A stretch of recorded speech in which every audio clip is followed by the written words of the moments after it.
trying to keep to the script. That's not my best thing to do. My name is Marcus Pehart. I've studied behavioral science and work as a social services. Work in social services as a social worker and also as a family therapist. During my work and studies, my eyes have opened for many forms of injustice. Now I work as a school counselor in the city of Arboga in the county of Västmanland. I work with pupils between 6 and 16, parents to pupils, teachers and principals. The school board in Arboga started a project during 2011 to 2013 to benefit entrepreneurship in school, and they saw the opportunity to include gender awareness. Instead of focusing on pupils, we choose to work with teachers that they are themselves a part of the school system. We hope to change the opportunities for pupils so that they are equal for both boys and girls. If you can get teachers interested in gender-sensitive teaching, we will have pupils as long as the teachers stay as teachers. I try to always be aware of gender and sexuality in different discussions and focus on the persons and not my preconception of them. This is one of the main things I want teachers to hold on to when they meet their pupils. I try during lectures and consultations for teachers to show many of the preconceptions both we and pupils meet every day. That boys are tough and noisy, girls are emotional and calm. Are we born this way? I'm trying to provoke reactions by examples showing studies and statistics. I want them all to understand that we're not born as men or women with these qualities. We become it just by living in our society. I'm going to give you some examples that I myself give teachers. Many you probably already know. If you have questions to me, just interrupt me and ask me. There can be questions about teachers' reactions or about the examples themselves. The rule of 2/3. Girls raise their hands to answer questions more frequently than boys and gets to answer less. Speaking space is the space that teachers give the pupils opportunity to speak in the classroom. Research has shown that boys speak 2/3 and girls only 1/3 of the time. This research has been repeated several times and have similar results. Boys always get more speaking space in the classroom, whatever subject is taught. Teachers get upset when they hear this. Many mean it's not like this in my classroom. So I invite everybody to try this. Often they do it themselves or with my support. We simply measure the time that boys and girls speak in the classroom. Another example, girls get high grades but less salary. Girls get high grades in Sweden throughout the whole school system.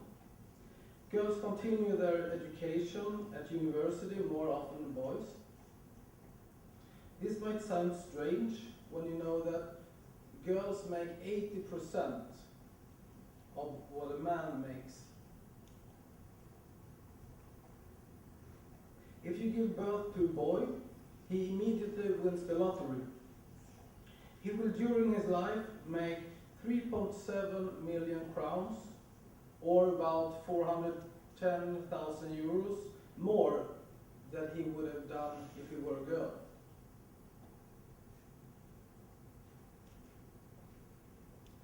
Next example. Just interrupt me if you have any questions. Next example. I don't know how Rina is going to translate this, but it's supposed to be bad words. The whore and faggot system. Anyone who knows children or works with children knows that they know from very early age what is expected of them. It may be the colors of clothes they wear or what toys boys or girls should play with. They know what idols they should have, and they know that they're supposed to fall in love with someone from the opposite sex. What happens if children choose something different? Children correct each other by insults. Even adults do this. If a girl talks too much, is tough, wears too much makeup, actively looking for a partner, or even says that she likes sex, she breaks the norm of how a girl should be. She gets corrected by other pupils that call her a whore. It doesn't mean she's a prostitute, just that she broke the norm. If a boy is emotional, cries, is shy, don't care about sex, or is physically weak, he also gets corrected by pupils calling him a faggot.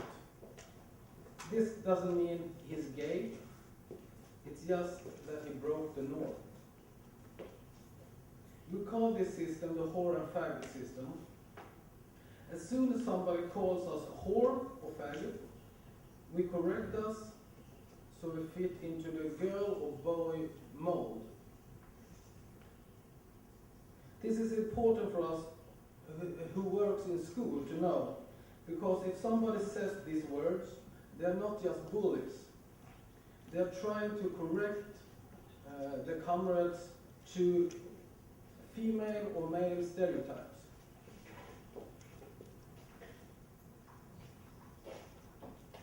Next example. Any questions? Do you recognize this? You might have different words, but it's the same principles. Conversation tone toward boys and girls.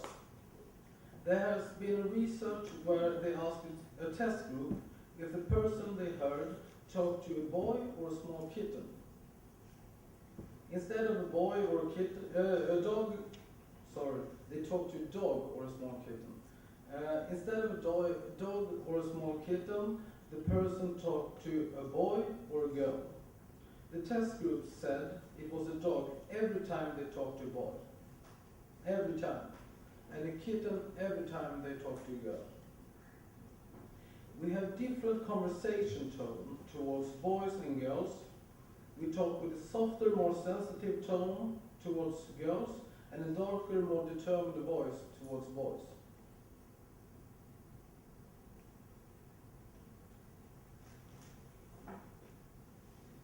We also know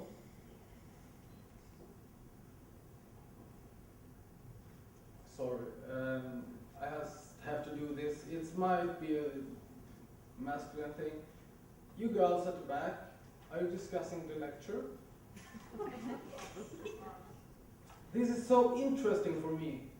I really think this is the most interesting thing you can work with. And I think it's really important. Sorry, I don't mean to be that man.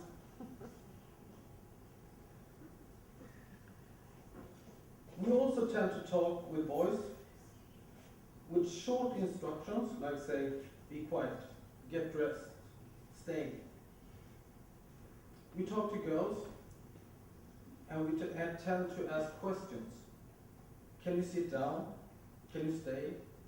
Can you please get dressed? As soon as we know the sex of the child we meet, we start changing our voice. This gets more obvious with age because our preconception of how they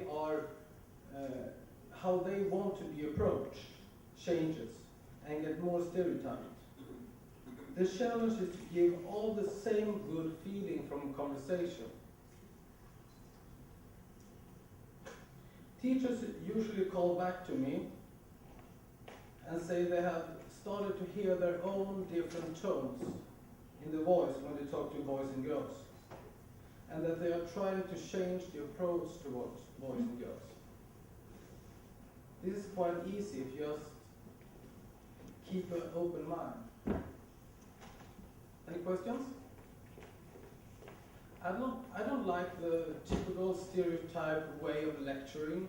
I invite a dialogue. I'm not that mean guy who usually put down students. I just want you to listen. But I want to hear your opinions as well. Another example. Can I have two colleagues, please come up here? Yeah, please stand here.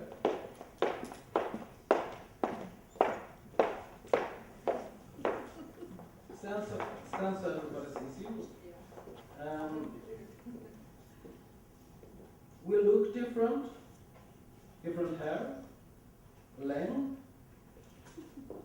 nails, clothes, weight, age, overall style, right? They do look different. They come from different families.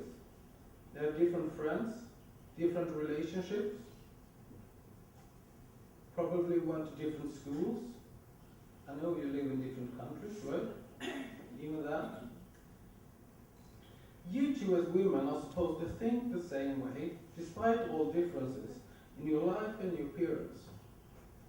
Just because you're women, you're supposed to be the same? Is that right? I usually do this with men as well, because they have the same forced gender stereotypes on them as well. Thanks. All these examples I give teachers just to raise awareness that we are different. We talk about racism and human rights. We legislate that people, regardless of ethnicity, should have the same opportunities and rights, but we don't talk the same way about if it's right that women have high grades at school, but have lower wages. The girls have systematically less space to express themselves in school. Girls are treated systematically and addressed in a different way. Isn't this strange? In Sweden, many teachers are dedicated to work against racism by putting equality of men and gender equality side by side in this way.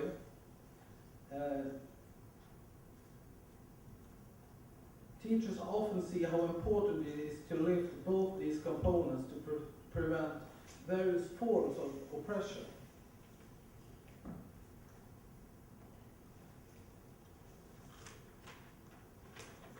I have some examples from teachers' consultations.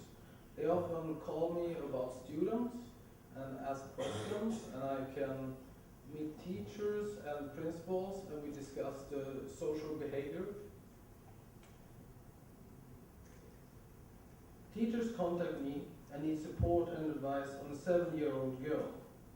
She's loud, she fights if somebody teases her. She is always involved in conflicts and rarely tells adults what happened. Would this be a problem if it were a boy? Second example, teachers need support and advice on a 7-year-old boy. He's quiet, he's withdrawn, he cries often, he likes to be by himself or sitting alone reading a book. Would this be a problem if it were a girl? Just by asking these two questions, most people get aware of their stereotyped behavior towards pupils. Do we have requests and demands on how the other sex should be, we should be aware that we require ourselves to be the opposite. If we let go of these demands, we give ourselves the opportunity to be whatever we want without demands.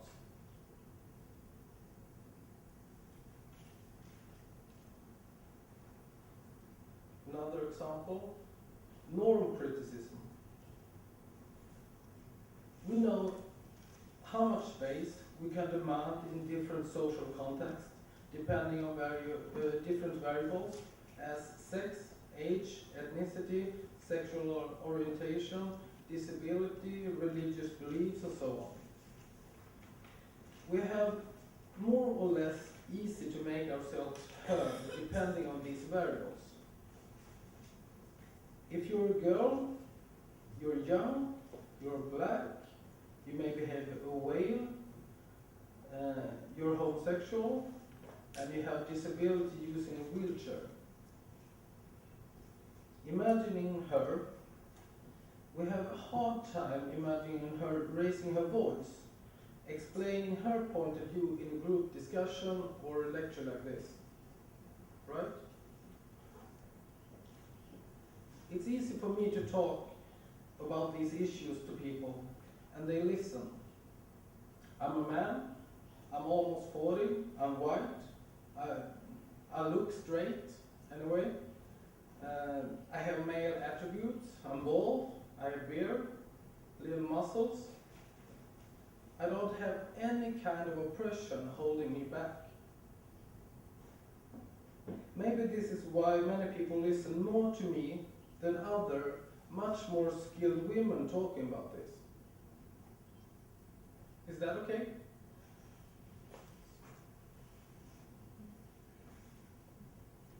I usually talk about homosexuality and heteronormativity as well. Most people feel that it's normal to be heterosexual, since the word heteronormativity.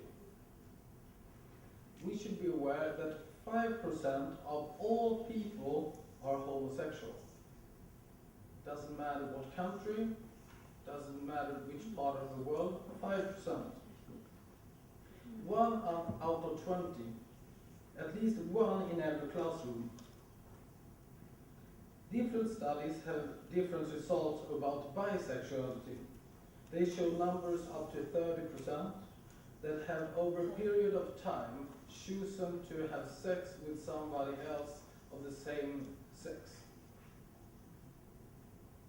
We should be aware that heterosexual persons are more common, but not more normal. More common, not more normal. When we meet a pupil and should talk about relations, for example, we should say, have you met somebody you care for? Are you in a relationship? Have you fallen in love?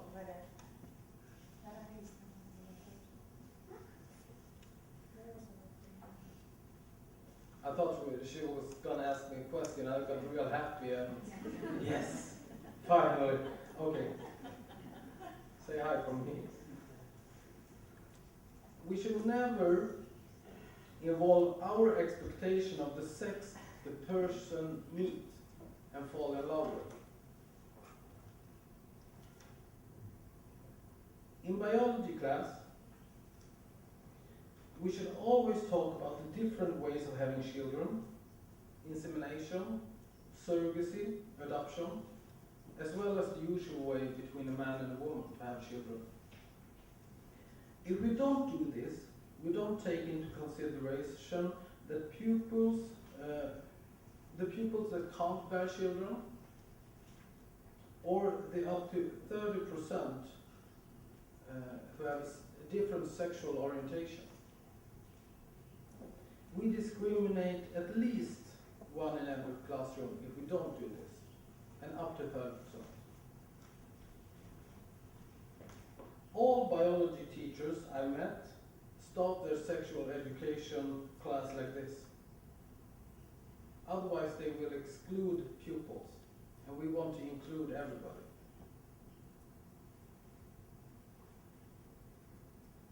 When I went to university and started reading about this, we had a group discussion. We might have been 50,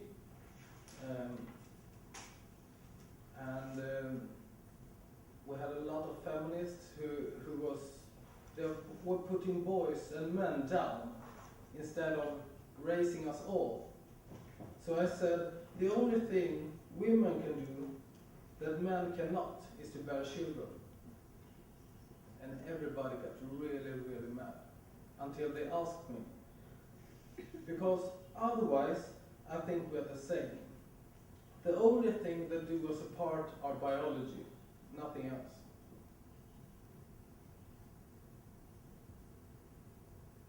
That's all for me. Have you please got any questions so I can get a dialogue? I know the next lecturer also like that. I have many more examples, and I think you can find even more.